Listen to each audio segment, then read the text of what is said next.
Welcome to another edition of the Real Social Proof Podcast, man, where we find the dopest people. We're in an industry now or a day and age where everybody who has a voice use their voice, and I'm not mad at it. But on this podcast, you are going to come across people who have social proof, meaning they've done the work to build something, and they can talk from a level of experience, not just because I'm articulate. And today we got some real social proof, baby. Mr. Willie Jr. Man, what's up, bro? Word, man. Y'all ain't gonna clap? Oh, let's do that again. Okay, let's do that again. Okay? I know it's good. Like the clap. We need y'all active out here. But Willie Jr., man, what is going on, man? Man, listen, number one, let me say this. I'm so proud of you. I'm so honored to be here. I've been watching the movement and just seeing, like, you know, you and I think we met, it's gonna be crazy, almost 6-7 years ago. Yeah. It's almost 6 years ago. Yep. Like when you and I were speaking at a church together, and just to see you go from that guy who was working to then doing t-shirts and now having the E-Complex and this podcast and all that. You know, a lot of people get mad when I say damn or hell because they say, oh my God, that's a curse word. But the truth is, curse word is, may you stay in the same place you've been for the rest of your life. Like that's the curse. Like that's the curse word. So forever. Yeah, you're gonna do that forever. Right. So to see you evolve and not be cursed and keep on moving, it's so inspiring, bro. I've been watching. Man, I appreciate it. What are Doritos though? Oh, no. I just knew you had the Doritos. I'm actually on a 10-day cleanse right now. The herbs. So he would get on the cleanse when I come. I was ready for a bunch of Doritos. Nah, and that you ever did the cleanse? I'm not gonna say it on tape, but I think I started and I stopped. What day did you do? Like the 10 days, or did you try the 10 days? It's like two years ago, but my brother, you know, herbs, my brother. Yeah. I'm about to put us in a group chat. Like, yo, Willie Mo said he gonna start the cleanse. Don't volunteer me for that right now. Like, ain't Thanksgiving or something coming? Oh my gosh. Yeah. And it really, you know what? This is one of the dopest things about it too, because I had to eat my own cooking in terms of I have to apply the stuff that I teach everybody else about consistency. I almost quit a couple times, brother. Yeah. I almost cheated like a little bit because you can't really eat nothing with salt in it, sugar, nothing. But in my mind, I was convincing myself, yo, it might be all right to eat a little. Just some. I mean, it's salt in it, but everything else in here is organic. Yeah. And I almost talked myself into doing it, but I had to remember what I'm telling other people. Yeah, I think we started the Beachbody journey, and I started staying true to that. But it's like after you do it for a year, like you find your flow, you get your portions or whatever, and so I'm kind of in a flow. I think I may do one just because you just sold it so good. Yeah, come on with it. And so yeah, I might go and do a little cleanse, but not this week. I was hoping for some Doritos in here. Every time I'm on Instagram, I see Doritos. I'm jumping back on them, I promise you. Yeah, no doubt. It's a pleasure to be here, though. Oh, man. Yo, the first time I ever heard Willie speak, we were speaking at a church, and really, he low-key opened up for me. Yeah. Low-key. I opened up for Shane. Because he went first and I went after. Yeah. But he killed it so crazy. The first time, I think, this might have been that was probably the largest crowd I ever talked to at that point. Oh, okay. So I'm feeling myself, like, until I get there. I'm like, I'm killing, I'm getting these gigs, we out here. Yeah. And my man creates magic on the stage. It's so fun, man. Glory to him. I got so scared. Did you? Willie, I got so scared, bro. You so bro. taller than me. It's like... I was like, yo, I can't follow that. Wow. I can't follow that. God is good. Yo, it was crazy. The way he just involved like the adults, the kids. It was really just magic. And then I went up there and I looked back at the tape, and I realized that wasn't my best work because I was so I could see my nervousness in the video. Okay. Like Willie Jr. killed it. Then fast forward, we on tour together with Dr. Eric Thomas. God. Yeah, I learned a lot. What'd you learn from that tour?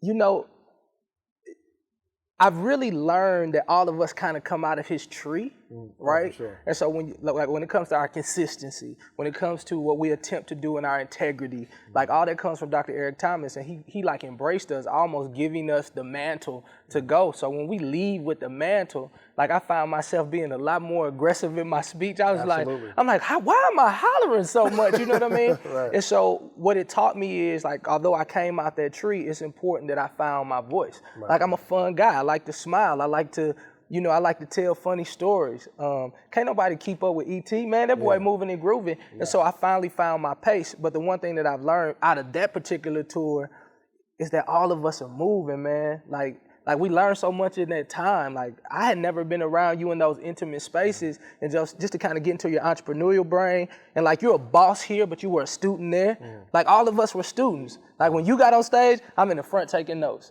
When Ink get on stage, I noticed everybody was learning. And so I learned that men could work together and it didn't have to be a pissing contest. Like, everybody was okay in their lane, and that's the type of group of people you want to be around. And like, I really appreciated that time. I really did. How was it back in the day? Because does everybody know his past? Oh, we all got a past. Yeah, we do. Like, how did you get into like the R&B game from the very beginning? Because I got a whole bunch of questions about that. Okay, cool. So just like everybody, we all have a start. Like everybody in the audience, you had a start. Like whatever you did, you had a start. My start just so happened to be in church. So I started in church, Friendship Missionary Baptist Church, where the Reverend Hubert Beckton was my pastor. And so I just remember being a kid with the little pink suit on, with the pink Hold on, you shirt. went from church to lay your body down. Yeah, so this is how it happened. So I'm singing, he keeps on making a way for me. And my mama was like, hallelujah, hallelujah. That's Sunday, but Monday, when I came back to the school, I was singing Jodeci, Forever My Lady. And so I had a real dilemma. Like, the girls loved me singing R&B, mama and them loved me singing in the church, but I was like, I had to follow my calling, which had to be R&B. You know what I mean? Like, flat out.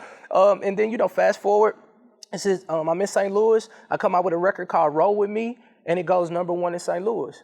I did that while I was in college. I went to the University of Mississippi. I was 19 years old when I wrote Roll With Me. A sophomore in college, going into my junior year. Hold on a second. Quiet on set. Yeah, I love it. Quiet on set. Thank you. He said, lock it down. Thank you. He said, lock it down. Yeah. Ended up signing with Universal Records. The only catch-22 was another dude from St. Louis.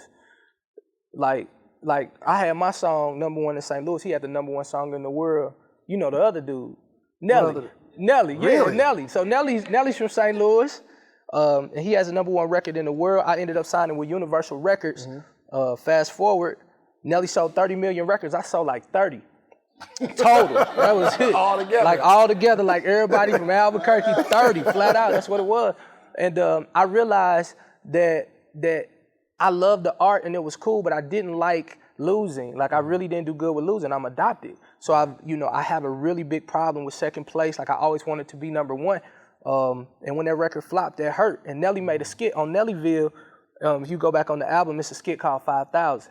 So I was opening up for Puff Daddy at the Riverport Amphitheater, and these girls, like 25 girls, came in with shirts that said Pretty Willie, the new king of the city. We in St. Louis, and they got a #1 on the back. And I'm like, that's cool. Did you put that together? Or I promise it was organic. I wish I could say, yeah, I told my little girl. You know how we like to, like marketing plan for free. No, they did it on their own, but it got back to Nelly, and they came out with this thing, 5,000. It was a skit, and it was like, I seen their name and then his name, and then we went to the Billboard, 5,000, and they started laughing. Whole city started buzzing because I'm a flop and I'm a failure. Were you beefing with Nelly? Yeah, so it's like real beef in the city. Like, it was nuts. Not so much. I wouldn't say like. Well, I'm sure he was aware, but he was But when you from the town, you don't realize that the dude from U City is the #1 artist in the world. What year is this? This 01, 02. Country Grammar just came out, 99. He on his second album. He doing his thing. And so, we still got this local mentality. But I adjusted. Although they made fun of 5,000 after Universal politely got me off their label, for selling so marginal, the marginal units. I made 5,000 my goal though. Like, as an independent artist, like, I could make more money. And so I took that 5,000 as my goal, and I started to explore my niche. Like, I was talking to everybody and ended up talking to nobody. Right. I always tell people, especially entrepreneurs, like, if you're trying to talk to everybody, you're going to end up talking to nobody. Sure. Like, I wasn't specific on who I was talking to, so I'm talking to men, babies, 8 to 80, blind, crippled, or crazy. Right. But the thing was, when I looked at who was really into what I was doing, it was women, ages 18 to 35. These were my AKAs, my Deltas, my Sigma Gamma Rhos, my Zetas. And so I changed the whole game up. Like, I was rapping. I got signed as a rapper. Really? But because I realized that my audience was women and I had a gift to sing, I said, okay, scratch all that, we're going to sing. We wrote this little song called Lay Your Body Down, put that song on radio in St. Louis. It spread across the country. We ended up second week selling 5,000 independent units. Wow. Added a t-shirt to it, had a $20 bundle We ended up making 100K.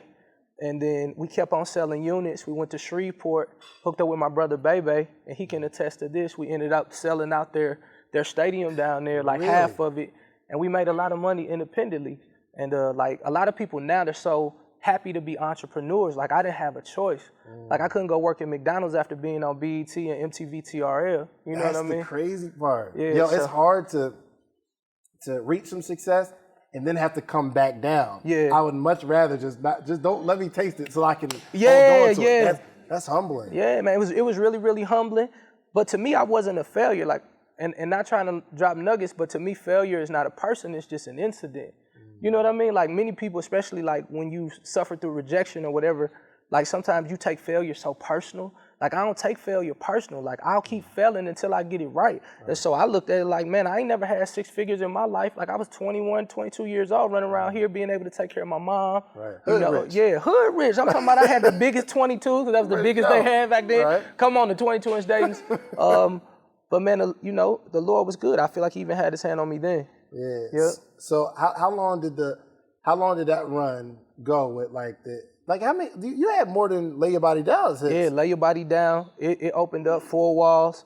That was a huge record. And then this MySpace thing came out, and in the first week, that was the first time we could quantify what we had been doing on the underground. Because we was on the chilling circuit, kill it. Right. Like you go to Jackson, Mississippi, you go to Little Rock, Arkansas, then you end up in Shreveport. You do a triangle. Like you can leave with 50 grand. Just doing what you're doing, doing club dates. But the unique thing about it was, doing all that. Like, as I always say, like, it seemed like we were forced to be entrepreneurs. So, like, when I see the grind now and how cute it was, like, I remember packaging up them CDs. Like, I remember coming out the trunk. I remember, like, not knowing when I put all my money into this load, like, trying to gauge how many CDs we were going to sell. Like, do I put in all of this? Because at first, you couldn't just print them. You literally had to go send out for somebody to send you real CDs. So, it was a unique journey, but I enjoyed it. I learned a lot. Everything was a lesson. Yeah, so how did it handle, because you're 21, 22 around this time? Yeah. Like, how is your character? Because right now we see you with the family, wife, and like just model husband, in my opinion. Yeah. What was it like back then, though? Like, did you have to like really humble yourself? How was that arrogance? Like looking back at the old you. I would say definitely a lot of arrogance, but I was blessed. Like my mother and father, my dad today is 87 years old. And my mom, she been 35 the last 35 years. Black don't crack. Black don't crack, beige don't age, flat out. But my mom I think she like 78. So being raised by older parents, I always tell people, they say like I'm an old soul, but I'm like my best friend, 87 years old. Like I talk to him 2 times per day. I talk to my mom and dad 2 times per day. And our relationship was just so real. Like they never took nothing from me. Like to this day, like I'm so blessed. I still try to bless them so much, but they still like won't take nothing. Like they won't even move out the hood. I'm ending up having to buy the houses around the neighborhood to control the narrative. Shout out to Nipsey Hussle, made it sound cool, but I was like, I didn't have no choice. Y'all catch that? Yeah. I'm saying, you ain't gonna move, so I'm just gonna move everybody else from around you. So you got all this. Yeah, but we can clap it up for that, please. We can clap it up. Yeah. That was the coolest thing I heard all month. I ain't gonna lie to you. Yeah, but they won't move out the neighborhood. My daddy, he wasn't educated. He was a sharecropper.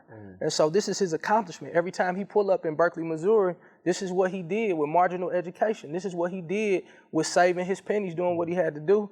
And so, like, even when he come to my house, honestly, when he comes to my house here in Atlanta, I can see that he's 87 because he's trying to get around. But when he get in that neighborhood house, man, you want some water? You need something?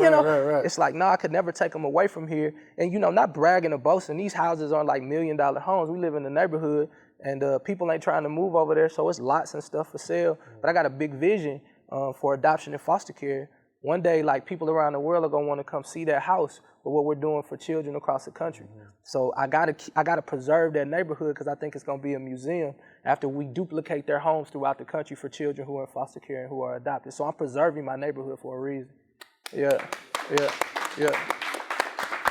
So you're skyrocketing, right?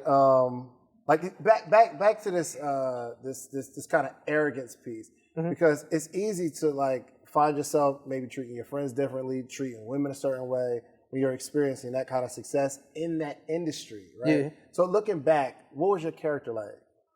Man, I know a lot of people say it, but I was raised in the street. And so it was a code that we stuck to. I still got to fight that code now. You know what I mean? Like I grew up around people who sold dope. Like I hung around people who made mistakes. We didn't really see people make it out the neighborhood without taking what we call penitentiary chances. And I'm not trying to be cute with it. Like it kind of makes me upset when I see people who say this and I can look in your eyes and tell that's not your pedigree. You know what I mean? So when you grow up that way, you listen to the OGs. Like the OGs won't let you get so far out of line. If they see you drunk and out here tripping and they know you got money, they're like, come here, little Willie, let me tell you something. Boy, don't you never do that. You got a chance of a lifetime. Boy, you better sit down somewhere. Or when they see danger's about to come your way, they let you know, hey, danger coming to you, bro, so do this. And they kept me straight. And so I think the level of arrogance that you kind of see on social media now, I always look at it that it's a lack of guidance with the OGs. Like, we're afraid to speak up.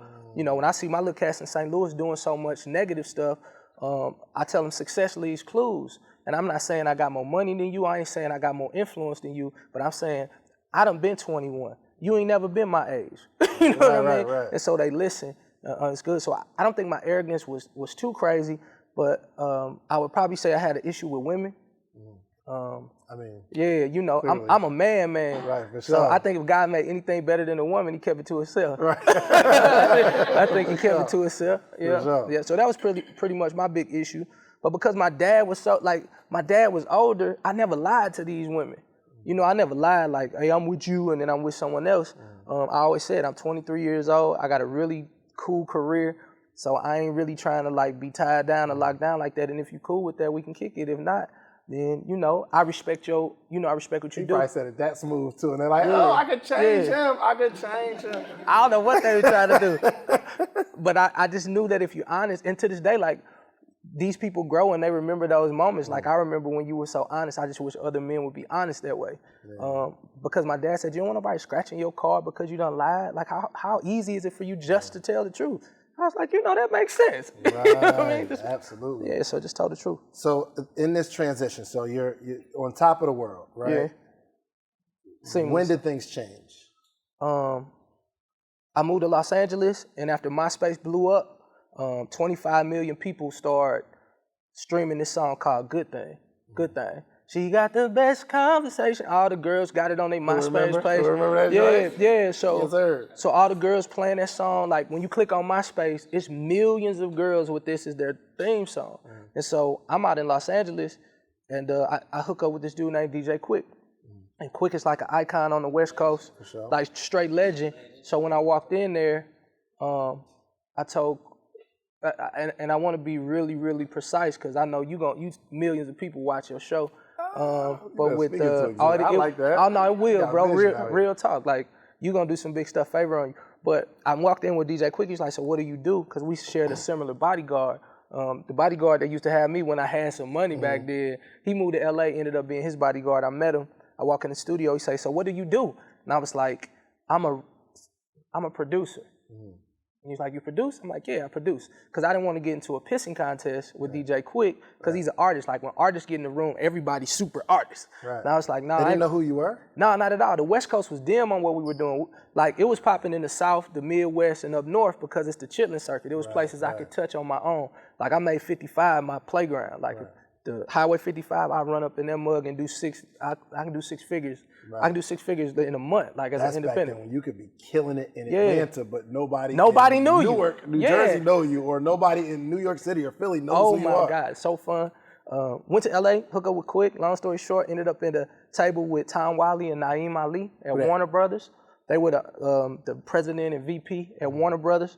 At that time, Trillville was popping. I was an independent. I remember sitting there. It's like, what do you want? I said, I want $250,000 and I want a $1.2 million recording budget.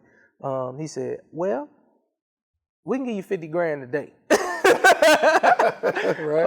I ended up taking that. I was like, I'll take it. I want $2 million. Listen, I give you $1,000. All right, give me the money. Because we was making money back home on the road, so we could fly back, do what we do.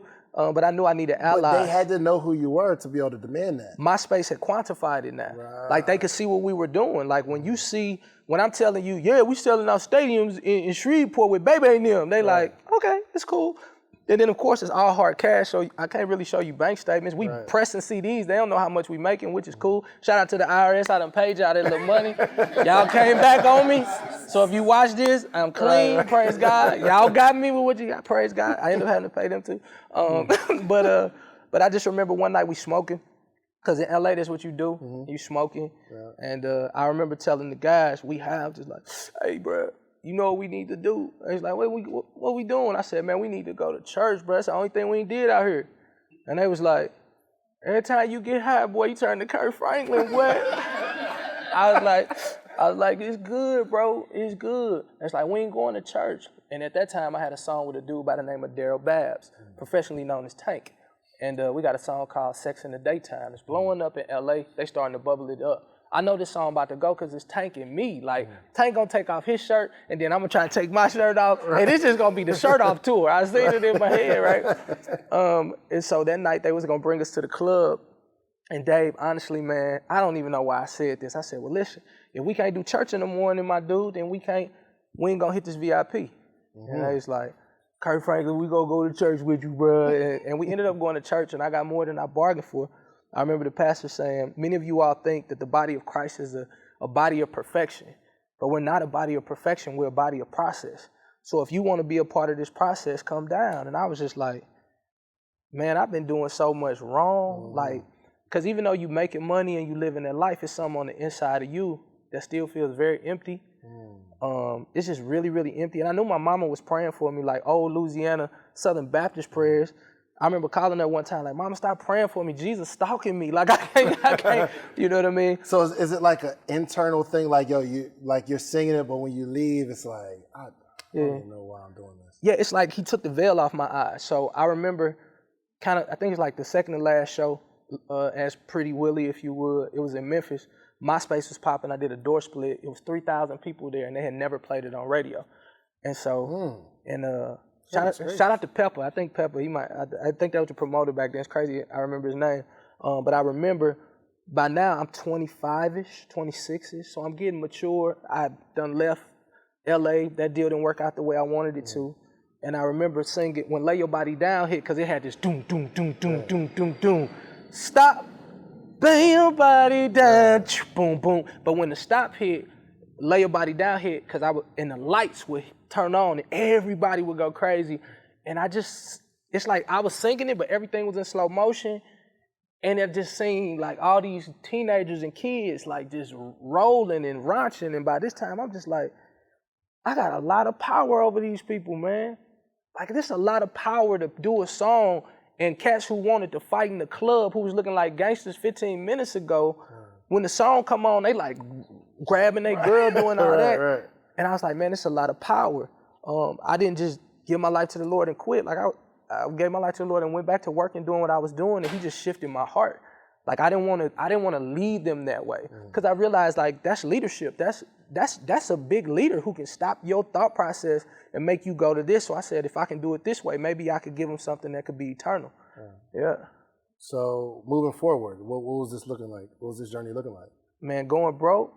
Like now I can't chase money. Like I can't. Now you turn it down. Like, yo, come perform. You're like, no, I'm not doing that no more. Sometimes, being real transparent. Like sometimes, like when my money got low, if I can make $7,000 in Arkansas or $10,000 in Memphis, they not gonna know, because I started going to churches. I didn't even know the prayer of repentance at the time. Like I was literally like, paper. So if you want to, and hundreds of people would come and give their life to the Lord, and I was cussing. Like I was still saying, damn, because I was just so rigid. But God had done something so specific in my life that I just wanted to tell everybody else about it. Oh, so you started preaching. It wasn't even preaching. Like they was like, come tell them what happened. Right. And I was like, so I was in Cali smoking weed. Right. Then we was finna go to the club. I mean, I was really edgy. But you might leave one of them joints and then go to the small town in Oklahoma. Like, let me get this bag real quick. Get this quick bag. Do what I got to do. Wow, that must be tough though. Yeah, that must weigh on you. It does. But then when I quit, I was like, I got to see what's on the other side of faith. And so they kicking me out of my beautiful house. Because I was just determined, like, to not like straddle the fence. I was like, if I could be on the other side of faith, I just want to know what that looked like. Like, you got a blueprint now for motivational speaking. You got a blueprint now for entrepreneurship and t-shirts. Like I was like, what if I could get a neighborhood a blueprint through faith?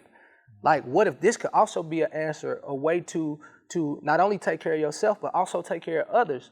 So I started going out. I felt like the Lord gave me this thing called the Young Fly and Save movement, because when I would go to churches, they would do it their way, but when I do it my way, the way the Lord was giving me, like people were more receptive. Like kids from like hood kids, everybody would come, give their life to the Lord, but when I leave, they'll go back to the same thing they were doing and lose the children. So I was like, man, I'm gonna start doing videos so I can send it to their phones. What year is this? What year is this? This, man, I don't even know, like 08? 08? Yeah, 08, gotcha. 09, 08. And I was doing them, but it wasn't really picking up any traction. And then Whitney Houston died. I love Whitney Houston, bro. And when she died, that hurt my heart. And they was talking about her drug use, and they were kind of shielding away from the fact that she died, and nobody really knows. So I did this cool little video talking about Whitney Houston. I woke up the next morning, 362,000 people had watched it on WorldStar. Wow. And because I was asking God, do you want me to use music? Do you got something else you want to do? Because music puts me in a space where I'm very competitive. There is a certain level of arrogance. It is going to require drinking and smoking at that particular time. So I just wanted something new to do it, and he gave me a wink that way, and I never stopped making videos. So before, like when the one that goes viral, before that, how long were you doing videos? Like a year and a half, getting like 300 people, 200 views, 400 views. Oh, you just inspired somebody. Yeah, like just because I hadn't found my flow. Like I always believe that a small step is still a step, and it's like some people quit so quick because they don't see the traction that they want. Right. And honestly, I didn't come up with my editing style of the clipping and all that. It was a dude, Spoken Reasons. Like, I don't know if you remember him. Yeah, because I stole it from you. Okay, yeah, no worries. Yeah, it's all good. So Spoken Reasons, appreciate it. Yeah, like pretty much stole it from you. Yeah, so Spoken Reasons was doing this stuff, but his content wasn't my content. Right. He was a little vulgar, like he cussing or whatever. And I was like, all right, cool. Like I wanna do that. But then the thing was like, okay, God, like how do I do it? And I had that little MacBook Pro and a little flip camera. You remember the little $99 flip camera? Man, that was a hard little $100 to come by too. But thank God for flip camera, did that, never stopped doing them. And then, you know, the viral piece started going, added the t-shirt and merchandise, and man, God bless it. It's so amazing because a year and a half is a long time. Oh my God. Like think about it. You getting 200 views, 300 views, you're not getting a whole lot going on. There's somebody right now that's like, you're getting a bunch of, like my boy Kemar Kane right now. Like his podcast is just dope. But the consistency is hard, especially when it don't happen immediately. Yes. But you never know which one. Yes. And I'm sure after that one went, they probably went back and watched the rest. Yeah, they do. Because they get a chance to know it. And like, it's so funny that, and you know, I understand your podcast is mainstream, but I just want to tell people like God is so good that many people are so hindered by their past. Like I always tell people, we all have a past. We just don't have to be prisoners there. You know what I mean? We don't have to be prisoners of our past. Like people don't even know sometimes, and then they look like, I would have never knew because I was like, that's nothing that I'm hiding from you. It's just, you know, I've evolved. Like I think everybody should have room to grow and room to evolve and room to be who they are. And then if you learn how to monetize it, you can really, really live an amazing life and help so many charities and people all across the country. Like our job every day now with this type of platform, whether it's radio or television, it's like it's our job now to become answer prayer to other people. So if a social proof comes, it's his first time. I understand the jitters of first times. Like I understand the man. Is somebody gonna show up? Are they buying tickets? How many did they? Did we do 30 tickets? Okay, well at least we recoup. Bro, I'm talking about that morning. Yes. Because I'm thinking the joint starts at 9. At 8 o'clock, I'm nervous. I'm like, do people buy tickets just to support? And y'all not gonna be here? Yes. Yeah. And I'm talking about 8:40. People started coming. I said, thank you. Oh, it worked. Yeah. I was nervous. Yeah. So my job every day is answer prayer. So if it's a David Shands and I'm just like, come on the radio show and get an opportunity. Because unlike other radio places, like radio is dying. Not so much in my market. My niche 35 to 54. They locked into what we do. These are the real decision makers. And they how we need that. They got their little daughter in the car. They got your mama gonna call you from listening to me to say, you know, Willie had some boys on there talking about social proof. That's where you need to go, because you need a job, because I don't understand YouTube. But the boy sound like he done made it. You need to be down there in Atlanta. And I'm gonna buy your ticket. And then they call me, Willie, what's his website?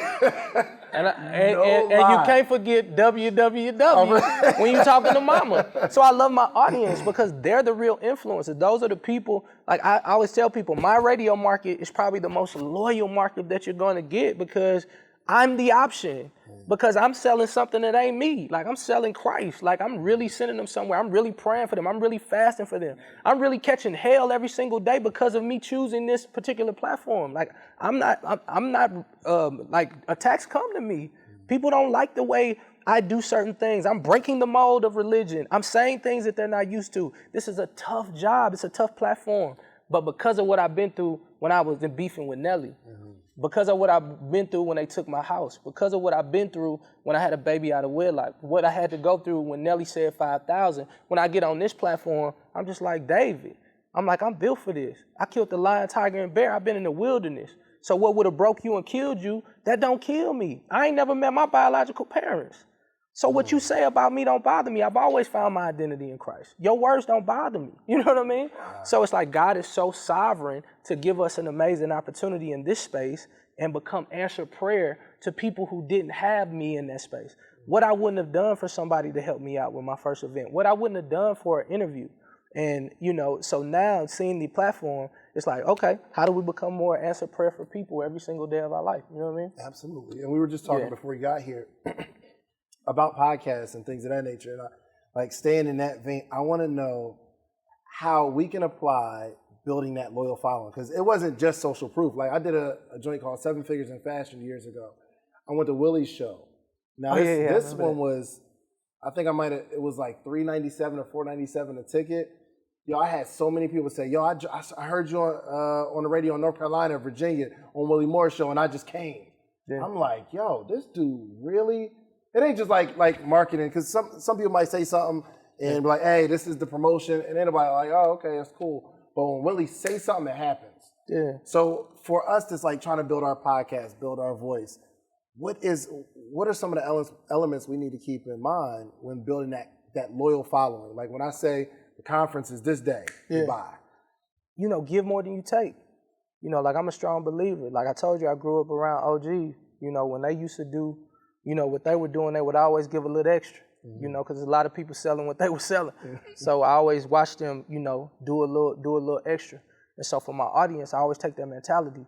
I'm like, okay, I know that you have options. You got podcasts, you got this, you got that. But if I get an opportunity to be with you, I honor that. And so I'm prepared for you.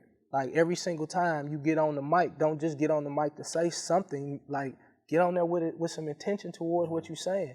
And then give them something to trust. Like if I say go do something, I believe in it. Like I'm not okaying people to come on this platform to swindle you. Like I think there's a level of excellence and understanding that you got to have with the people that you allow to be a part of your favor. You know, I understand I'm favored in this space. And so I'm going to look very closely before I say, yeah, just go tell them anything. And they know that about me. And then number one, like people can genuinely feel when you care. Like, I really care about these people. You know what I mean? Like, I'm going to spend some time. Like, I think the greatest investment you can spend with your audience is some time in the comments, some time on the phone with them, some time just, you know, kind of popping on their page, leaving a cool comment like, man, that was an amazing post, man. Hey, I'm praying for you. I'm thinking about you. And I think people can feel that through the airwaves. They can feel that through Facebook because that's truly my heart. What I've noticed now is that people will look at the ebbs and flows of life and we get so focused on numbers that we forget about people. And like, I think people buy people. And I think the genuine people who love people continue to get people. But the people who just, you know, I'm just doing something, they can feel that. And you'll make a lot of money, but your audience ain't gonna follow you where you going. Like I got a universal crowd of people who follow me as Pretty Willie from MySpace to Young Flying Save to now this guy, Willie Mo Jr. Like I got people be like, man, I was there with you in Tulsa. You remember back in Tulsa when you was there? Then you got other people like, man, you still crazy, man, with them, you know, pretty boy, I'm so proud of you. I don't believe in what you believe in, but I believe that he did something for you. I believe in what Lil Willie doing. You know, it's the neighborhood say. So, yeah, man, it's awesome. Yeah. So I want to go back a little bit because I'm a year into marriage.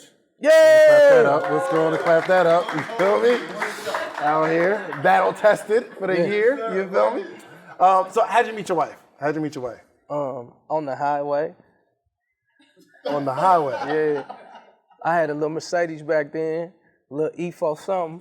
You remember what's his name? Manny Fresh and Baby. In the new E-Class Benz. Yes, and sir. they got no Yes, sir. doubt E-Class Benz. And man, I was riding in the passenger side of my ride, but my friend was driving, and I seen this beautiful lady. Hold on.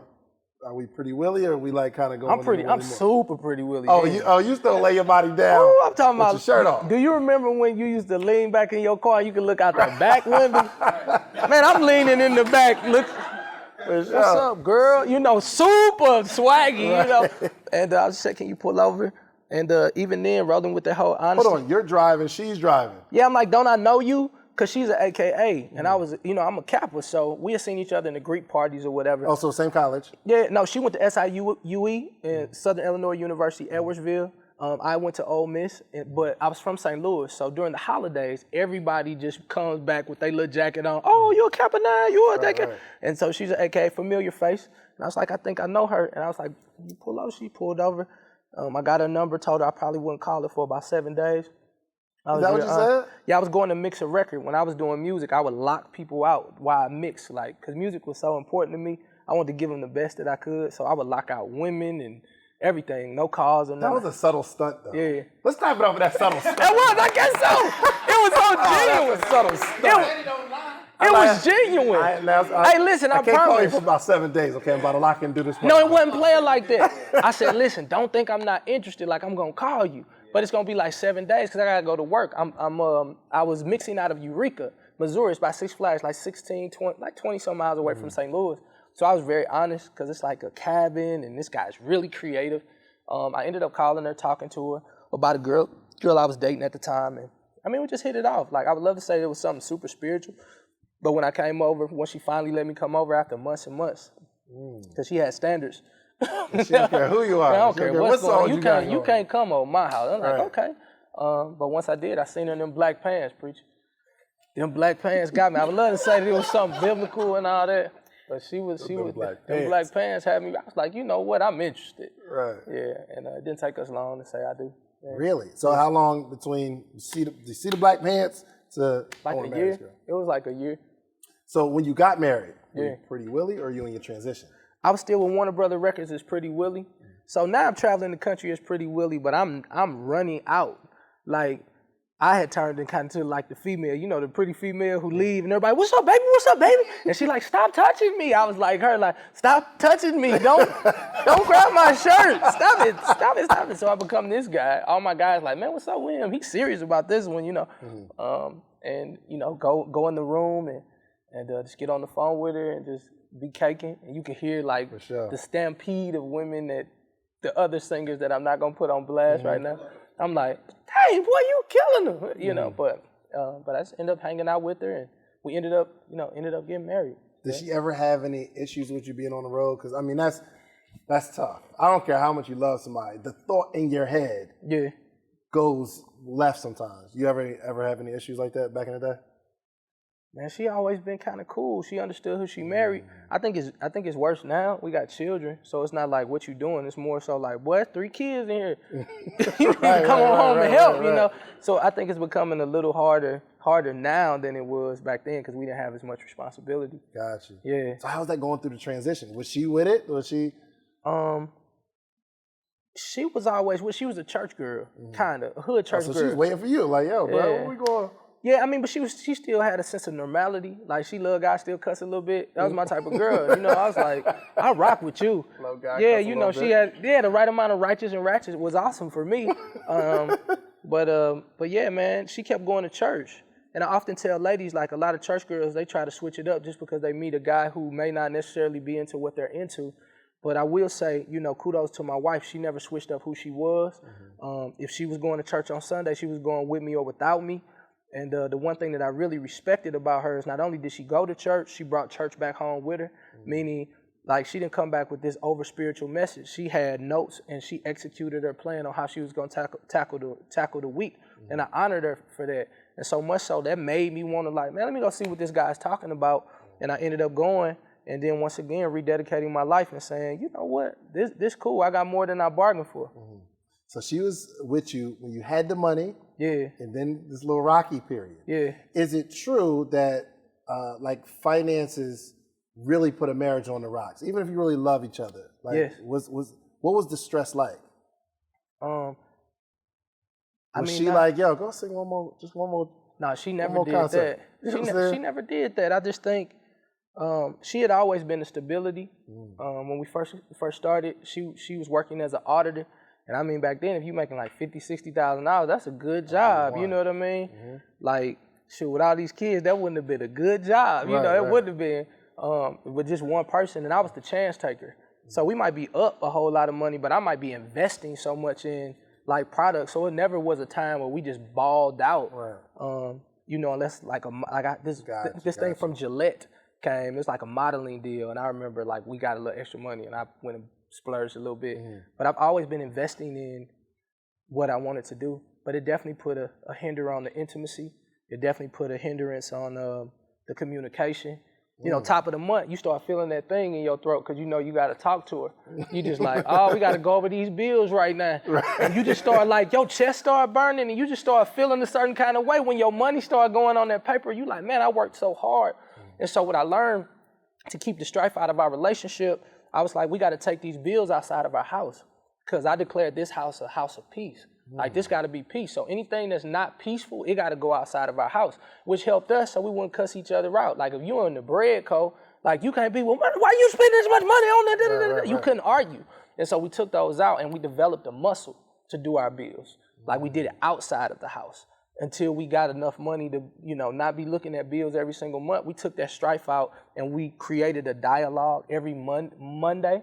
We coined it Money Monday when we was really, really broke. And now that we're sufficient, like Money Mondays. Monday, we literally go through every single bill, everything that we got going. We designated a full day to just money. Because I'm a creative. You can't tell me what the bills do on Thursday. I'm creating, like I'm in the clouds. Right. So whenever she would do that, that would be our fight. Because I'm just like, why would you leave a bill in the studio? Like, I'm creating. I don't want to think about that. Right. She's just like, I want you to focus. We got to pay this. I'm just like, this is not good for me. So now I'm doing music for money. I'm like, what they doing on the radio? Kill him. Shoot him. Gang, bang, boom, huh. And then I'm thinking, man, I should have hit him with that. Lay your body down one more time, you know? But once we designated a day and we were that specific, like I noticed that it changed our relationship when it came to money. Because once I had her stop working when she couldn't find a job, when she got laid off, I promised her that like she would never have to go to work again. I didn't say it was gonna be easy, but I said, you know, if you don't desire to have to go to work, you never have to do that again. I'm gonna find a way for you to take care of our children. Yeah. That's right. And you know, you guys have an amazing relationship now. And just casually before the interview, you was like, yeah, man, we just went to counseling. I'm like, yeah. Like, what are y'all going to counseling for? Y'all counseling other groups. So why counseling? You know, it's important that you always fine tune. Like, we're continuously evolving. You know, when you get married, you lose a sense of your individuality. You know what I mean? But it's important that you remain an individual. You know, like one of my mentors, R.C. Blakes, he says, when you go past a shoe store, you only see one shoe. Like, that shoe can stand alone and bring in an audience, but you know that there's another one behind it that's matching that shoe, and when you get those shoes together, they're more appealing together, but it doesn't take away the me shoe.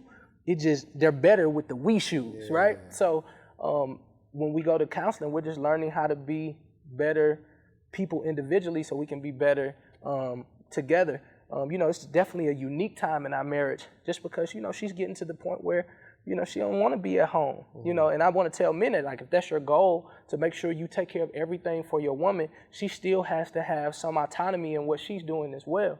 And, you know, and I would tell women as well, like, you know, if you have a man who desires to cater to you, you know, make sure that that's what you want. And if the seasons change, make sure that you feel strong enough to tell them that the seasons have changed. And that's kind of where we are in our marriage. Like, we're both growing tremendously, and we want to make sure that we don't grow apart. You know what I mean? And we don't put on a facade like a lot of these church people do. Like, and not just church people, I retract my statement. All people do. Because the gram just gonna be like, we in the Bahamas today, we love each other. Right. Camera stop, all right, cool, well, go on about your business. Right. Like, honestly, I don't wanna be that. And you know, if we can't be harmonic inside the house, I'm not finna put a facade out for everybody else. Like, that's too hard, you know what I mean? You know, I thought it was dope when you said it. So I was like, yo, y'all have a good relationship. You said, I'm trying to go to Phenomenal now. Like I want to go to Phenomenal. Sense. Is she willing to go to Phenomenal? Because I'm growing, bro. This year was my year. You know, for our audience who don't really do the whole, you know, spirituality thing, but I spent some time before the new year, and I asked God, like I always ask him, like, okay, what's this year going to be? Like, what you need? I'm at your service. What you need me to do? And I felt in my spirit, like I wrote down healing and reconciliation. That was like in my quiet time. It was really quiet. And I was like, oh, we about to start going out, putting our hands on people, laying hand on the sick, raising the dead, like the Bible said. I'm excited. And then the next morning, he was like, I wrote down for you. I was like, healing, reconciliation for me? Oh, by golly, God, I thought I was healed. You know what I mean? Like, I'm good. And I didn't know that I was going to connect with Ancestry.com. I didn't know that I was going to finally see people in my lineage. I was going to finally know that I'm not Latino, I'm not from the Caribbean, I'm actually from Togo and Benin and Africa, and I'm 87% African. I didn't know that I would find out that my biological mother is no longer with us. I didn't know that I would learn so much about myself this year. So I started to do counseling individually just so I could get more tools. Like I wanted to make sure that with all this newness coming, that I had enough tools in my tool chest to meet these new people and get this new information. And thank God for Janai Thornton, a dear friend of mine. She told me to definitely get counseling as you take this journey. And I just got healed, man. Like I'm so healed, bro. Like I'm okay with me. I don't feel the need to have to be seen. Like I'm so okay in my own skin. I'm learning to love simple, you know, learning to be here for friends like this year. Like today was a tough day. Like it was a lot going on. But I was like, my friend told me to come. And so in normal instance, I would say, well, you know, it was a tough day for me. But I was like, hey, I got to go see my brother. I got to go make sure. And that came from facing myself and going to counseling. Yeah. So, and this is the perfect time for, you know, this growth process because everything's growing for you right now. Yes. On another level. It's unique. So let's talk about what you got going on now. You know, of course, the radio space is really, really awesome. And just, you know, my heart is adoption and foster care. So I've had the esteemed privilege to sit down with senators from the great United States of America. And just like this, Did you link up with Trump? I did not get the opportunity to sit down with Trump. If you had a chance, what would you say?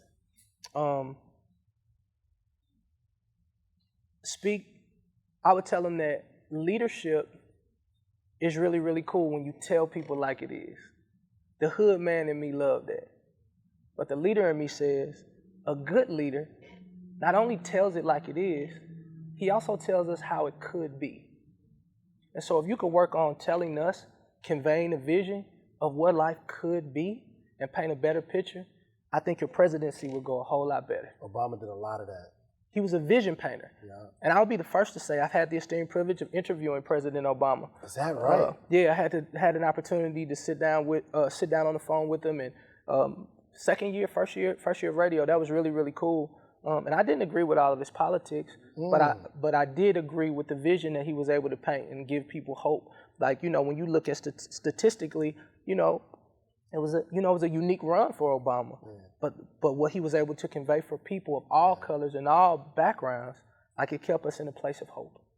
Yeah. Wow. Okay, what else you got going on in terms of like your career? Because it's like you traveling every day. So we're traveling. The speaking thing is really, really cool. Last week we were just in Philadelphia with Dr. Eric Thomas and Q Deasy and Karen Civil and Toby, an amazing artist. So that was awesome. I've been getting a lot of adoption gigs, so my heart is so adoption. I'm starting to attract that. And then we're creating some television opportunities. And then we also have an documentary that we're shooting. And notice I said documentary. Documentary. It's already trademarked, praise God. No. Or you wouldn't have said it this loud? Yeah, no doubt. So the documentary is coming out, just displaying different stories of people like me who, whether it came from adoption or foster care, but became somewhat successful in their fields. Tiffany Haddish, Kurt Franklin. We tell the story of Steve Jobs. A lot of people don't know that your iPhone is from an adoptee. Wow. So just kind of showing us so other children across the country can know that we're not leftovers. Like, we're not the kids that have to go to jail, have to sell dope. Statistically, it may say so, but we're shifting that narrative. Yeah, listen, I want to give y'all the game. So we're in this bus going down to, where was we going that one time? Where did we go? I think we went to Alabama. Some part of Alabama. It was me, Willie Moore Jr., E.T., Jeremy Anderson, Inky Johnson. Don't say Inky. Locked in a bus for hours. Yeah. Was CJ there? C didn't come. C didn't come. So, like, listen, locked in a bus for hours. E.T., Willie Moore Jr., Inky Johnson, Jeremy Anderson. And I'm in there like, how did I get here? Hey, quiet as Kev. I was the same way. Like, this is cool. Ooh, we about to take over the world. Oh, man, that joint was incredible. And Willie gave me one thing that revolutionized my whole career. He told me to put one question on my website. When it comes to, like, booking me, just let them tell you how much money they got. The budget. So, like, you got to answer all these questions on my website now, and there's one question down there that says, what's your budget? He's like, yo, that tells people this ain't free. Like, this ain't, I mean, I am a commissioned speaker. I just wanted to tell you thank you, because you've helped me make tens of thousands of dollars with that one question. So we Indeed, praise God, that's good. I'm glad to see you winning. I want everybody to win. Bro, out of that whole trip, that one conversation I had with Willie, changed me. Hey, I want to see everybody win. It's out Absolutely. there. It's out there. And it's not even you just saying that, because he really wants to see everybody win. I've seen him help so many people just being involved in the community. Got to do it. So I want to wrap up because this is just an amazing. Well, I want to get in the Q&A. Y'all got a couple questions? You got a couple? Okay, get a couple questions. Please ask questions. I enjoy it. Yeah. I ask everybody this question because I like to make predictions. Okay.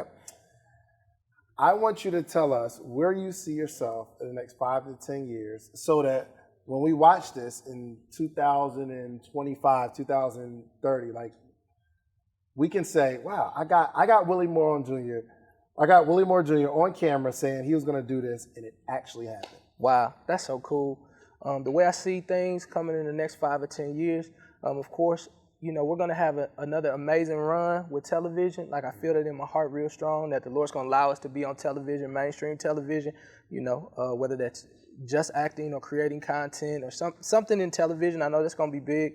I think I'm going to do some movies. Movies are really, really cool. I've been working out in the gym, watching The Rock and watching Kevin Hart. Like, I watch them every morning. Like, I just like the energy that they have, because I don't live in Hollywood. I just want to be around Hollywood every day. So I get on the treadmill, I hang out with them, just kind of listening to their ideologies and how they think. So I know that's going to come.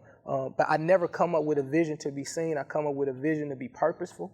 And so my underlying mission, like, if I say I want to do something, okay, so what am I doing it for? And so my mission is literally to have a big enough star to shed more light on adoption and foster care. You know, I want to be able to say this is important and people actually really listen. The Kingdom Space is doing good. Over 387 people have signed up this year to be foster parents. African American people are actually doing that. Through your organization? Yeah, through the organization. I'm excited about that. But 10 years from now, we're going to have certified will flow homes, right? So my mom's name is Flora, my dad's name Willie, so that's Will Flow. I kind of merged them together. So through the Will Flow Foundation, we're going to have homes. So on the toughest night that children get ripped away from their family, they're going to have to go to these foster homes. And in these foster homes, these are going to be beautiful homes with pools, smart boards, equipped for them to say, you know what, this was better than what I just left, to give them a lot more peace on the inside to be there. And they're going to learn the ways of Willie and Flora Moore, how to love more than they complain, how to think about people more than they think about finances. And we're actually going to pay our parents who are going to be in the house, we're going to pay them high 5 figures to 6 figures just to be parents, right? We're going to have smart boards. So if you want to be an entrepreneur, I can call Dave and say, listen, I got a young man. He's been in foster care now for the last year. He's really into entrepreneurship. Could you mentor him for about the next month? Well, what do I have to do? You just got to pop in, have some type of curriculum, and pop in on the smart board. I don't need you there. They go in, they get a chance to talk to David Shands. You want to be a basketball player? Hey, Kobe, if you don't mind, I want you to talk to this group of kids about basketball and the ins and outs of that. And so the kids are going to have an amazing experience. It's 110,000 kids right now who need to be adopted. And I just think that's not a large number when there are over 300,000 churches here. So you'll start seeing me shake it up a little bit with one church, one child. And so we're getting one church to do one child, and we're going to get this thing done. And then lastly, I'll be moving into politics, kind of changing legislation on adoption. That will be what it is, right? Like I just want to change legislation there. And then after that, who knows? But that's kind of my goals for the next 10 years. Yo, is it not clear? Yeah. How many people just listening to him, you said to yourself, yo, I don't even know what I want for real. Like, really? Yo, he says it as I see that he sees it. So much so that a whole crowd, when he paints the picture. Can you see it? That's pretty cool, right? Can y'all see it? Can y'all see it? Can y'all see it? God is good. Good stuff. All right, we got three questions. It's King. My question would be, what is one piece of advice that you've been given either as a child or as an adult now that you are currently living by to live in?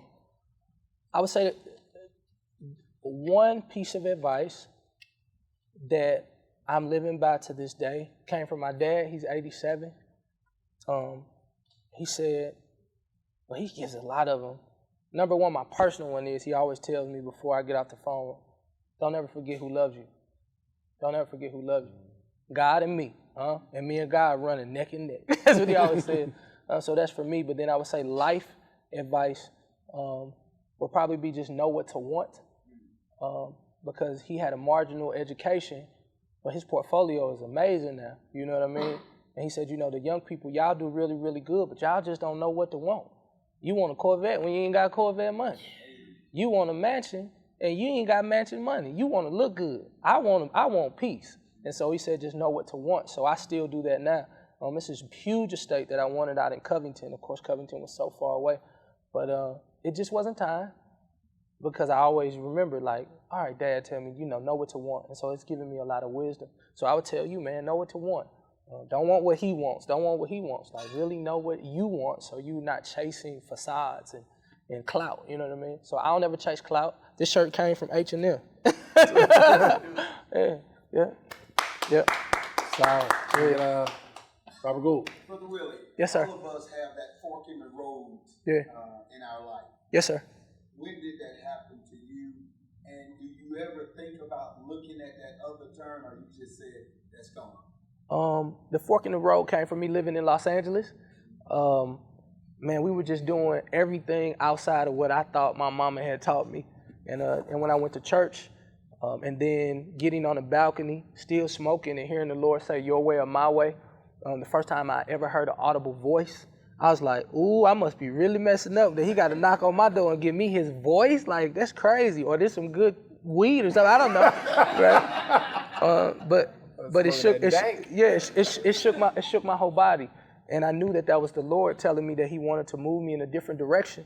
Do I ever look at the other fork? Of course I do. But now when I look, God also gives me a vision. So going into 2020, I'm bringing the Pretty Willie stuff back. I feel like I taught people how to have children, but I didn't show them how to raise them. I didn't give them life skills. I didn't do that. And so what I see now is that we're going to, now I got to get a #1 record somewhere, whether it's gospel or urban.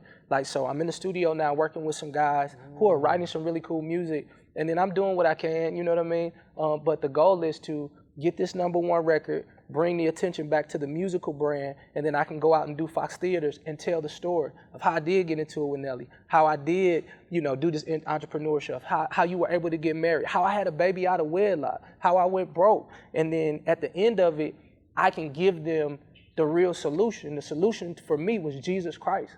And I know you might not believe in what I believe in, but I don't fight with religion because I'm not religious. I'm results. I'm the proof.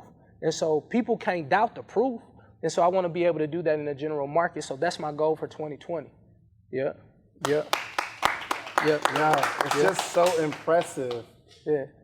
to see what you see. Yeah. Like, anybody catching that? Yeah. Like, he's a visionary. Like, he sees it, and I have no doubt it's gonna happen. That's it. Hey there. So, Hey. question. Yeah. A huge fan of your work regarding your video about relationships. Yeah. And you and your wife put out that book. Yeah. Well, we put out a book about marriage and talked about your child out of wedlock and how you talk about like the triangle theory. I'm a huge fan of your Glory to God. Yeah. created. And so, do you have any plans to do anything else in the relationship arena with you or with your wife? Are you guys doing anything else with that? I hope so. Me too. And Me too, bro. really optimistic. However, I don't want to force her to do something. You know what I mean? Like, I'm the guy who, I'm a strong I. Like, I want everybody to be a part. She's more of a like, hey, so it was a little tough getting her out to do that. But once she gets on stage, she's good. I just don't want to put her in any more uncomfortable situations. Like, the last thing I want to do is be to not be organic with what we're doing. But we got a lot of great stories to tell now. I will say that Khalil, my first blood relative that I ever met, 16 years old, his dad and I, he's also a man of God, we wrote out a skeleton about this new book that we want to do called The Common Denominator, and how we get two men raising one child on one accord under one God. And so we want to show men, if you the baby daddy, you ain't got to like kill the dude, and if you the guy who has this child, you ain't got to be mad at this man who chose to be with the woman that you didn't want to be with. And we love each other. We pray for each other. This is the season where I'm praying for him more than ever because I want him to get a big house. I want him to, I'm like, live your promise, bro. So I'm calling every, once a week. So I think we have something unique there. I don't quite have the vision, right? Like, I don't see it exactly the way I should. So I know it's a little premature, but I know that's something that's going to happen. Yeah. I love it. Clap it up. Well, Willie, man, I want to say thank you. Can I ask her, because I'm a fan of her on Instagram. Oh, yeah, come on. Yeah, she be dropping jewels. What is your greatest fear, or if you don't have one, what has been your greatest fear, and how do you overcome that? And what would you tell someone else who is battling some type of fear in life, whatever it is? What is your greatest fear, or if you don't have one, what has been your greatest fear, and how do you conquer it? Man, I'm scared every single day. When you come from St. Louis, Missouri, and your diploma read Ferguson Florissant School District, where the median income is $17,000, and you had never seen anybody successful outside of doing the wrong thing, like real success, when you get these opportunities, you don't take them lightly. So I've been doing it afraid for so long. And so what I am trying to do is stop doing it afraid and do it for the love of it. Like, I'm still in survival mode. I remember one time my wife pulled me to the side and she said, "How much do we need, baby?" And I was like, I don't know. Like, I really don't. It's just when you get into survival mode, you just start to go get it. So any person fighting fear, fight while you working though. Like, don't be so afraid to get started. Like, I fight every single day. I still get on radio. I still do these television hits. I'm still gonna do every interview. I'm still gonna come to the #1 podcast in the world. Like, I'm still gonna do it. Real quick. You know what I mean? Real quick. Yeah, like, I'm still gonna do it. So just do it afraid until you can do it for the love. I sat down with either I sat down and sat with him. I did Steve Harvey's thing, and sometimes I think it was a YouTube, but he talked about, man, I'm scared every day, man. But I gotta get these millions, man. I gotta do what I have to do. I'm not that extreme, but should I be afraid? It's a tough, it's a unique game. You could be hot today, be cold tomorrow. That's why I'm around E.T. He challenged us to write every book, kill every gig, touch every heart. While you in that, make sure that if they take you out of that space, they gonna miss you. You gonna miss me. I'm like, you let me, okay. I'm gonna go do it. So just do it afraid. And just specifically to you, I just wanna let you know, and I don't wanna turn this into like a prophetic meeting, so I ain't gonna be weird, but I want you to literally stop looking at the likes. I don't want you to look at the audience, because with 6,000 people, 8,000 people, 9,000 people, the favor that rests on your life, you'll be able to do more than people who touch millions of people. There's a collective of people who are really bought into what you are giving them because it comes from a pure place. And so I see you second guessing some of the posts that you want to do. I see you overcorrecting some of the things that you do in my head. What I want you to learn how to do now is I just want you to give it. I hear you saying, well, somebody else already said this. Can't nobody say it like you. And so you got to be able to say, okay, but it's me though, right? Like, this is your posture when you get afraid to do, but this is me though. And that's not cocky. That's confident in the Father who giving you something to give to the world. So I want you to be just as bold as you've ever been with recycled information. Like, I might have got that from Joyce Myers or George Patel, whoever it was, but can't nobody say it like me. Because I'm a fan. Like, I wasn't just gassing you. I wasn't gassing you up. Like I really think you have something uniquely special, not just for women, but all people. Yeah. Wow. Amazing. Well, I mean, if you got another question, come on, Joe. So you talk about foster care. I work in the field right now. That's like one of my biggest things. Like my main goal is kids with autism. Like you said, one church, one child, and the same vision. Good. I want to do tiny homes for foster kids. So I love it. What's what we got? WillieMooreJr.org or Willie Moore Jr. Live. I'll follow you right back. We can get it popping in the morning. I'll connect you with Chuck, and I would love to have a conversation with you. We got this thing called the Day of the A. That's happening November the 4th. And the Day of the A is the day of adoption.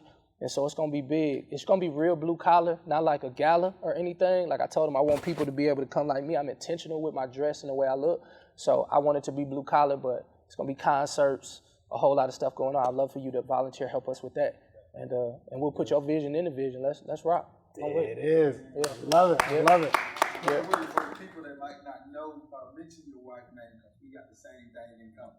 Oh, Patricia Moore, yeah. Absolutely. Patricia Moore. Shouts out to Patricia. Yeah, y'all be praying for Patricia, man. She want to hit me in the head with a skillet sometime. I mean, but can you blame her? Like, I'm a lot. Yes, ma'am. So for those that know that sharing their story is going to give us the next level as far as what God is doing in their lives, Yeah. what would you say for those that are able to do that because they know that their story is a lot to them? Uh-huh. They just feel a certain type of way about letting that go because of the needs of others. And I know for me personally, I know a lot of people that they won't open up, but it's kind of keeping them in the standstill because they won't open up. And that's the main thing God is trying to do or trying to teach you. Yeah. So specifically to you, I'll ask a question to you, like, why didn't you die for what you went through?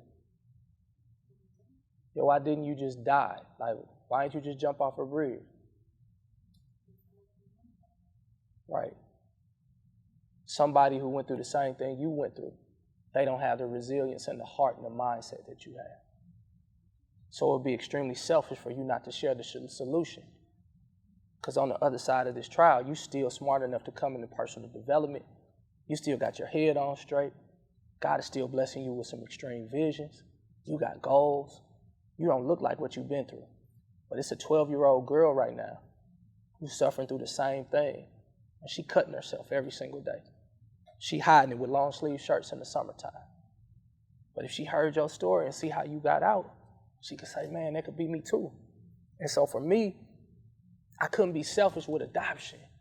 I couldn't be selfish with my insecurities. I couldn't be selfish with like all the things that I had to go through internally.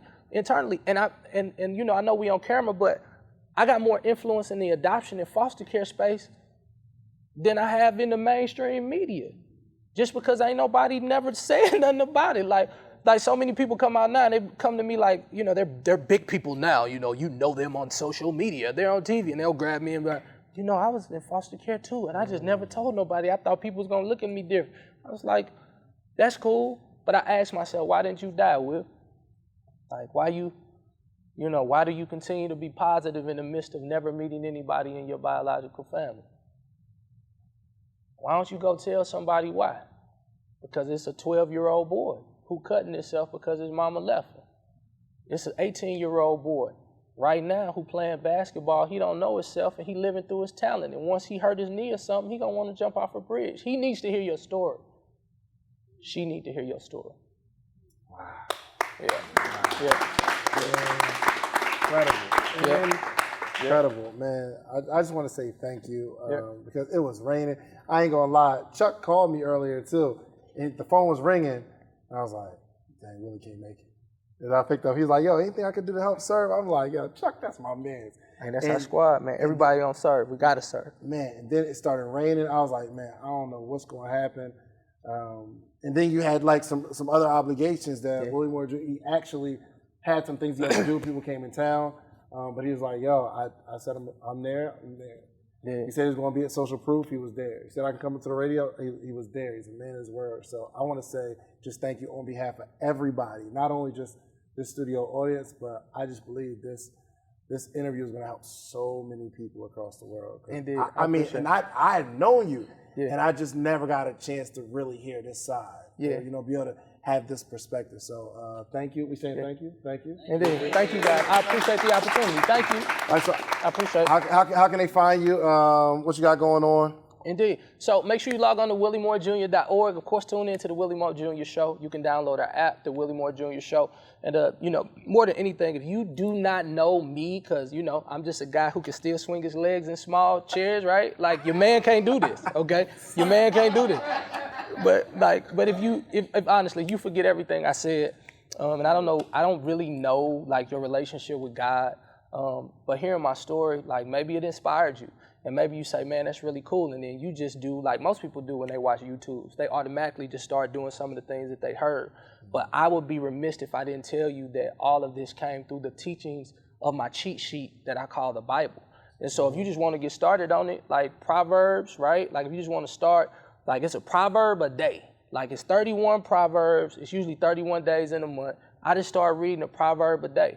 Even while I was drinking, even while I was smoking, I still read what I had to read. And then he started unlocking what needed to be unlocked. Success leaves clues. My Father, Jesus Christ, he won. He resurrected. So my life will continue to resurrect. You could be a part of that too, flat out.